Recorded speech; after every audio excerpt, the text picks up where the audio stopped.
Let's go inside Beaver Dam High School athletics and activities as we bring in Beaver Dam High School athletics and activities director Ryan Gerber as we work our way through the final full week of the high school in class school year. Ryan, it's amazing how fast things fly by, right?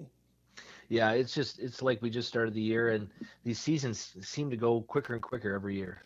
They do, and we're heading down the home stretch of the spring sports season, and we'll talk about various, seeding meetings and the postseason starting up for a lot of these teams here. If not this week, next week. But let's start today with baseball because baseball heading into the final, I guess, game of their Badger Large Conference season.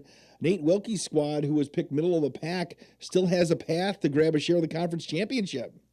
Yeah, they certainly do, and it's unfortunate they had a tough week last week where they got swept by Watertown and fell to Jefferson. Although the Jefferson game was a non-conference, but they had some adversity losing 3 games in a row that they haven't had in quite a while. In fact, if you go back the week before, they lost 4 of 6. That has not been something they've had to deal with this year. They've been on the winning end of things all year long, scoring all sorts of runs. And I think the big thing that plagued them over those 6 games was just defense. And I think if you talk to Coach Wilkie, he'd say we just made a lot of uncharacteristic errors. You look at the box score, the earned runs versus runs given up, massive difference. So, you don't want to be playing that kind of ball at this time of year, especially when a conference championship's on the line. But they did bounce back on Monday against Oregon on the road. They won 9-0, and that game was originally scheduled for Tuesday, but we bumped it up to Monday, short notice. So they were able to get Seifert and a couple of them warmed up to pitch for them. And again, they need to get on a run here. Yes, a conference title is still in play, and certainly anytime you can play for a conference, you want to get to that point. But more importantly, this team has aspirations of making a run in the postseason, and they have to be playing their best ball late. So it'll be really interesting to see how they play Oregon Thursday night, and then how they finish up the season. The Fond du Lac game on the 23rd.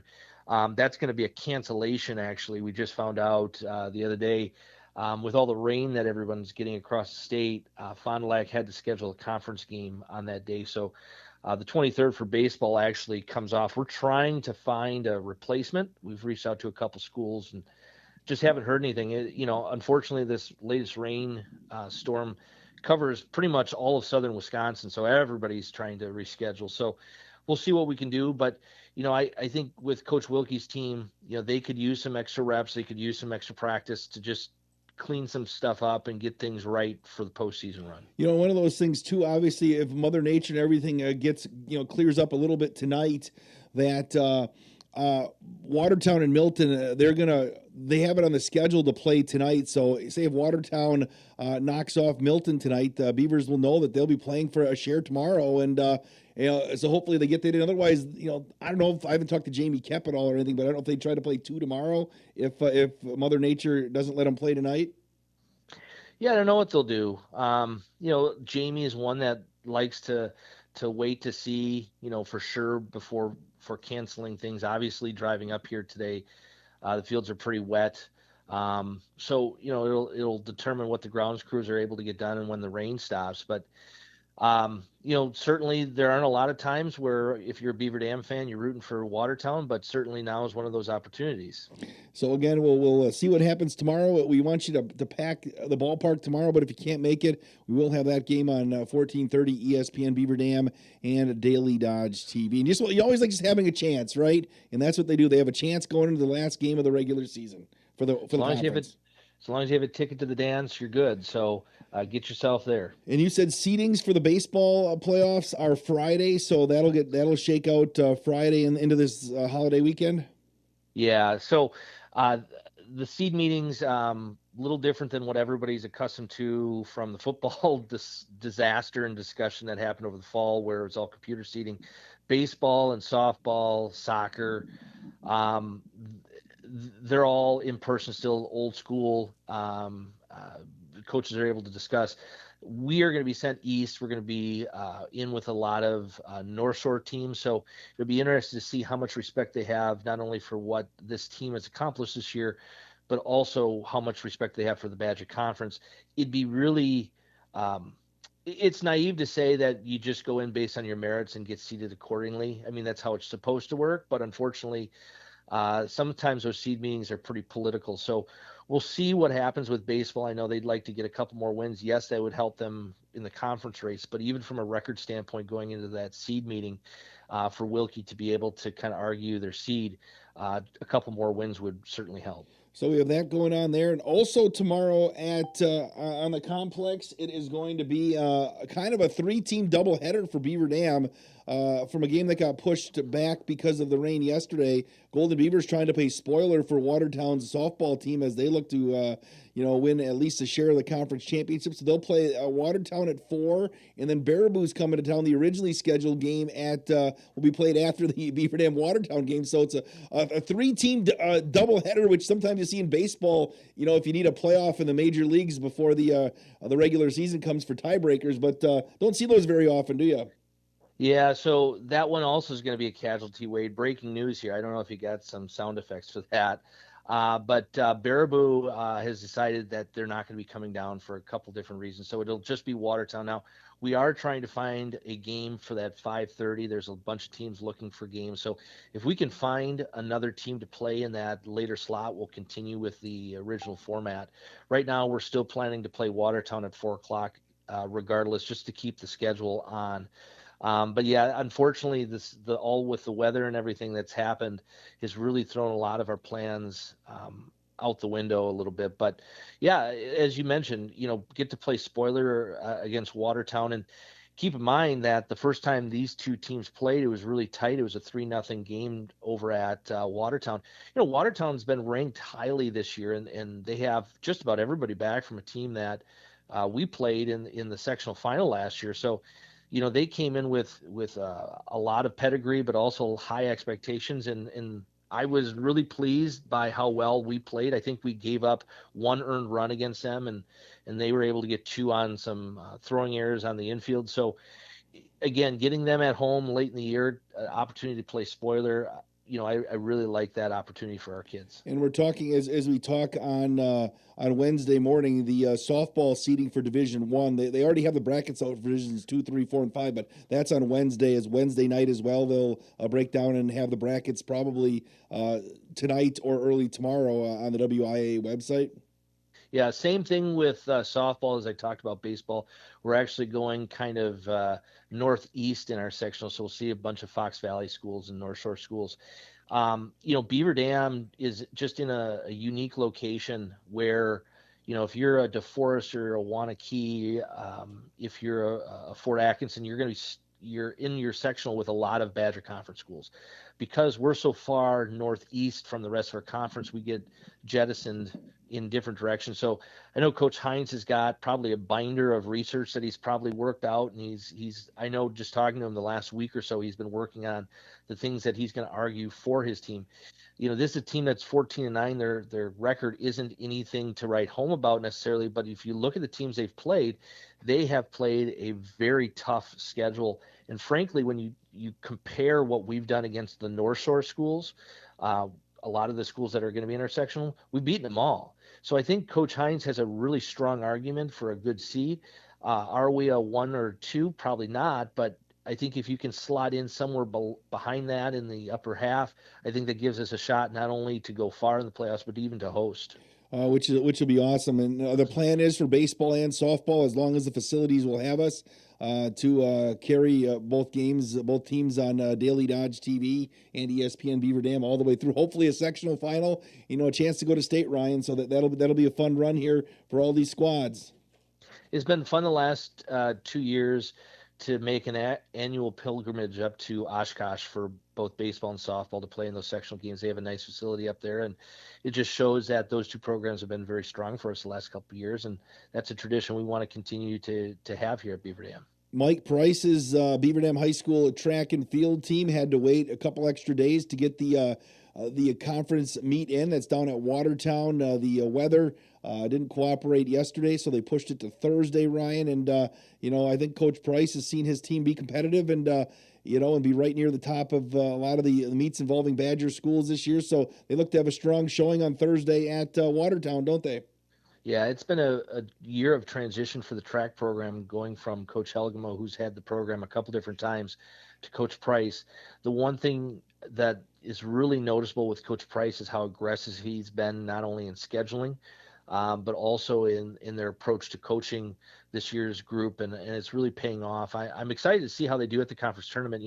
All these events leading up to it, they keep scores, but there is no points awarded for teams going to conference. So really, the conference tournament is that first opportunity for kids to really show out and for teams to really put some muscle behind the work that they've done all year. This will be a great launching pad to the regional track meet that we host here on the 27th. So some big races and events coming up for Beaver Dam Track, and I'm happy of the work that Mike's done and his whole staff.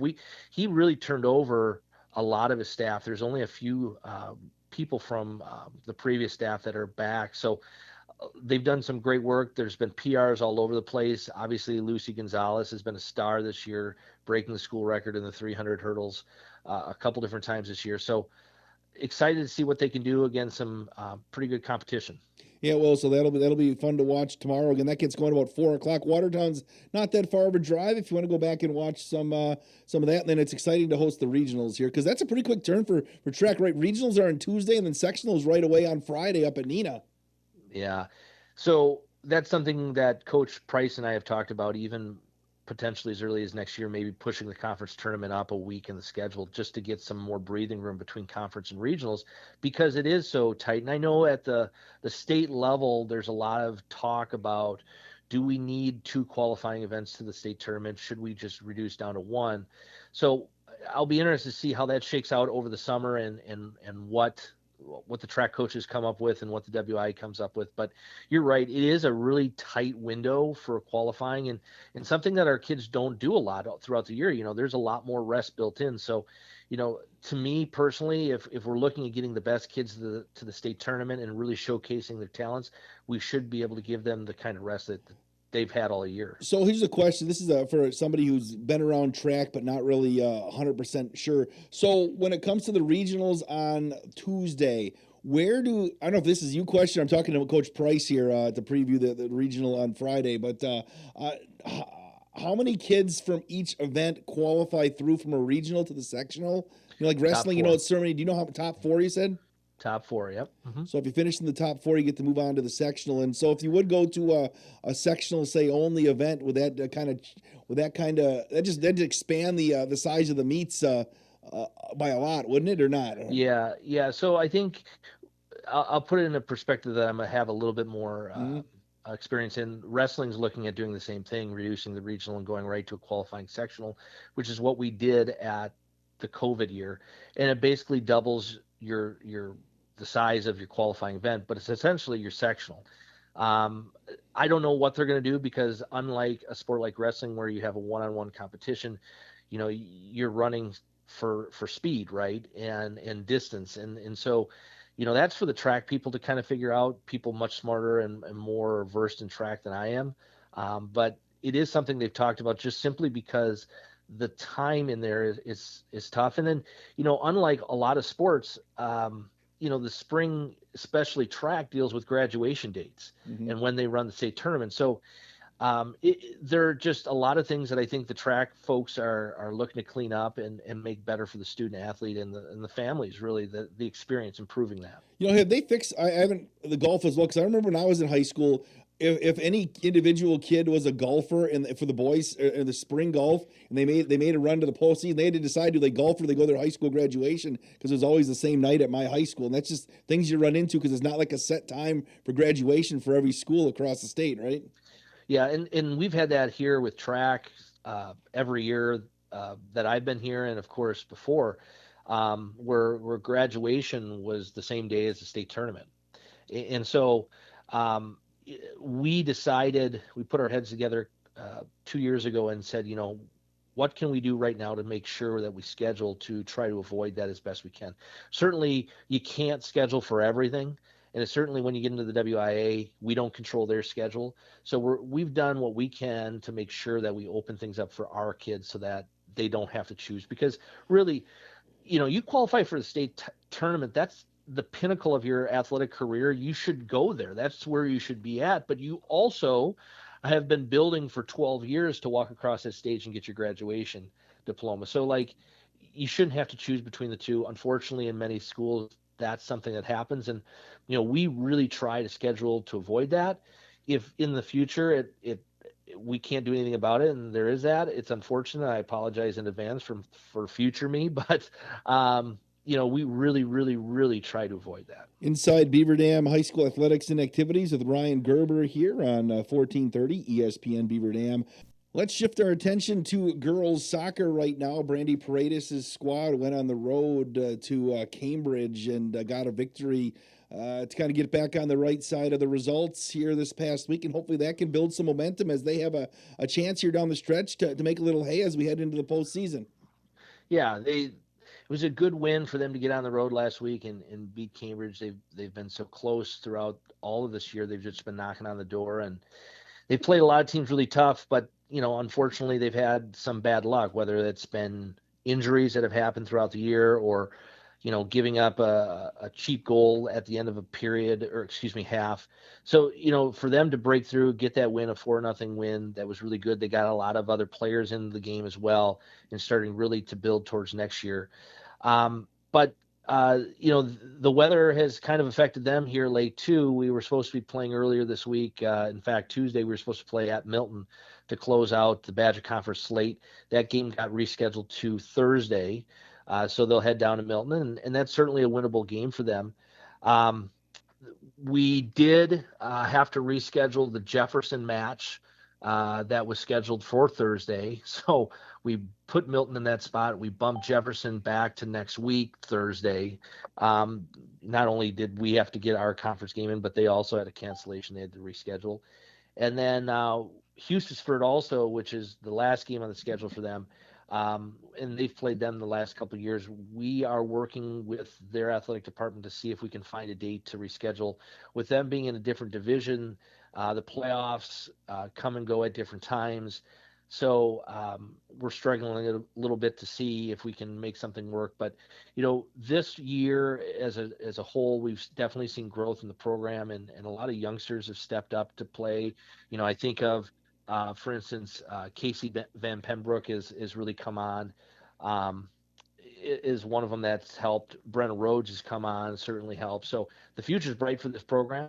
Uh, but I like our chances to fight and compete with all the schools that are left on our schedule. Yeah, seating meeting is I think Wednesday as well. Today, as we speak tonight, it'll come through for that as you mentioned, and that's gonna be interesting to see where they end up, just where they go because the record right now I think they're sitting at 4-9 and like 4 or something like that. But they've had so many close games, and there are teams that they have defeated that are in their regional. So it'll be interesting to see when that bracket comes out as well, where Beaver Dam ends up going. Yeah. And again, the record maybe isn't indicative of the effort and where this team can go. I don't know if we'll end up hosting an event, hosting a playoff game, but we'll see. And Brandy will do a nice job advocating for her team. And again, lots of growth this year. I think the future is bright. We just got to keep the pedal to the metal. Yeah, that's exactly it. I believe that they have 5. See, I think I shorted them a win, Ryan. I want to make sure I get that right. But, like I said, they've been in so many close games there. They are 5-9-3 this year. Always get the draws mixed up. But, again, I have a chance to see them. They're on the road here for the last 3 games or whatever we end up playing here of the regular season. Golf had an event as well on Thursday. They got pushed on Tuesday. They got pushed to Thursday. Yeah, it was a conference match, the conference tournament. So another opportunity for our kids to show out a little bit. Again, another program that's shown tremendous growth this year. Coach Pop has done a great job getting those kids to buy into the new philosophy. Adam Polish is playing lights out right now. But really, as we've learned over this year, you can't just be one person on the team that's carrying everybody else. You need those other scores to come with it, and really they have. Garrett Betcher's playing really well in the 2 spot, and they're really looking for him to take another step next year to take over that one spot. Ashton Halfman's played really well. He's another senior. He's been playing in the 3 or 4 spot. Lucas Longseth, who we've talked a bunch about, he certainly has been a star coming on, and I know they hope they get a bunch out of him the next 3 years. And then Max Lukey, who's a senior, also FFA president. He's playing really well. Last year, he had his best tournament of the year at the conference tournament. He really opened some eyes, and so he's taken that momentum and really brought that into this year. So Coach Popovich done a nice job. I think he'd tell you perhaps, though, his secret weapon has been somebody that we really wouldn't have thought of, and that's his volunteer assistant, Henry Vick. Henry's back, and he's been working with the kids a little bit and walking with them on the course. And more than anything, if you know Henry, he's great at keeping people loose and keeping them, into things and not letting them get down on themselves. And that piece to it is so important. And any of us that have ever golfed know that it's such a mental game. And if you're getting down on yourself, things just snowball. Henry's been doing a great job with the kids of just keeping them loose and keeping them positive and upbeat. And I think that's helping with the scores. Well, so it's been fun to watch those scores come into with the golf team now. Ryan, boys tennis had an event that was flat out canceled on Tuesday. They didn't get put in. Yeah, they had a scrimmage with McFarland that got canceled, so we won't be making that up. And they just got done with the Badger Conference tournament over the weekend, where they didn't have the best weekend. They just had their 3 singles was able to get to the second round, but nobody else got out of the first. So they're actually moving forward with the subsectional that we're actually going to host out in Pleasant Valley in a couple weeks. So that'll be the next event for them. So a lot of good stuff going on with athletics. Ryan, a couple of things as we talk on Wednesday. Talk about what Senior Awards Night is all about. It's a special night, isn't it? Yeah, it's a real special night. For most places, this is when they do their scholarships. So, all the different community scholarships, state scholarships, local scholarships that are given out. And we're very blessed that our community and our areas has bestowed these scholarships on these kids. And these kids have worked so hard to earn those. Those will be given out. We start with the Wood Scholarship, which is at 5:00 in the library, and that's kind of a private event.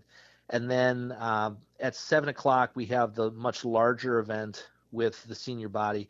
It is the scholarships, but also there are different awards handed out. So in recognition, so department awards, our activities and athletics awards are handed out at that time. So it's a really special event, something that the kids take a lot of pride in, the staff takes a lot of pride in, the community takes a lot of pride in. Ryan, a lot of stuff going on as well. Graduation is June 1st. What do people need to know about that?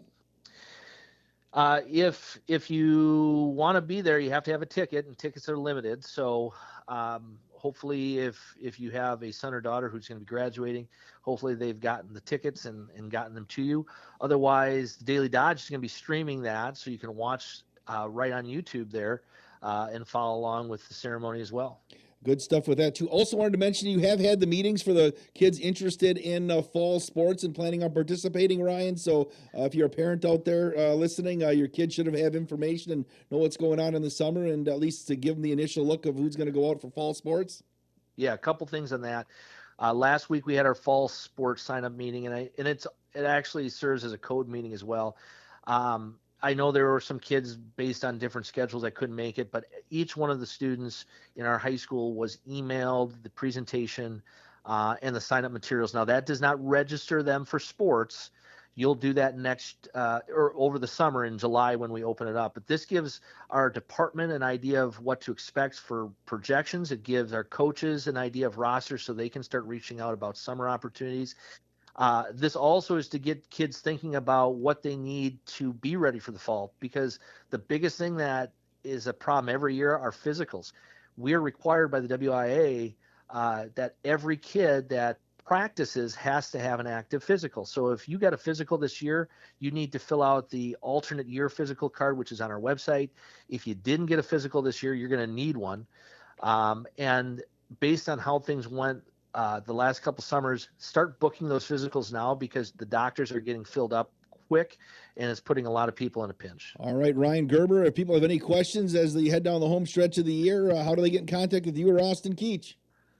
Go to badgerconference.org. On the right-hand side, you'll find Beaver Dam. Our schedules are there. Or, hey, just give us a call. We'll talk. All right, Ryan Gerber, inside Beaver Dam High School Athletics and Activities on 1430 ESPN Beaver Dam. Thanks for the time. Thanks, Wade.